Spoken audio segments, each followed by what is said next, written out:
رسول اللہ صلی اللہ علیہ وسلم جو سارا منظر دیکھ رہے ہیں بے چین ہو کے اٹھے، حالت کے پاس آئے، کہا حالت تو نے بڑی کڑوی بات کی ہے، تو نے بڑی تلخ بات کی ہے، تجھے کیا پتا اس عورت نے کیسی توبہ کی ہے۔ اگر ٹیکس لینے والا ظالم فاسق فاجر حکمران جو ہزاروں لاکھوں لوگوں سے ٹیکس لے کے اپنے گناہوں کو بڑھا رہا ہوتا ہے، اگر وہ بھی ایسی توبہ کرے تو اللہ تعالیٰ اس کی توبہ کو بھی قبول کرے۔ اور اسی طرح ایک روایت کے الفاظ ہیں کہ اگر مدینہ کے 70 گناہگار بڑے بڑے گناہگار ایسی توبہ کریں تو اللہ تعالیٰ سب کے گناہوں کو معاف کر دے گا۔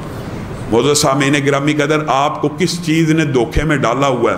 اور یہ جو فلسفہ ہے نا، اسلامی سزائیں، یہ قرون وسطیٰ کی سزائیں ہیں، یہ ظالمانہ اور وحشیانہ ہیں، ہرگز نہیں۔ یہ انسان کو پاک کرنے والی، صاف کرنے والی، معاشرے کی تطہیر کرنے والی، معاشرے میں اللہ رب العزت کے نظام کو نافذ کرنے والی ہیں۔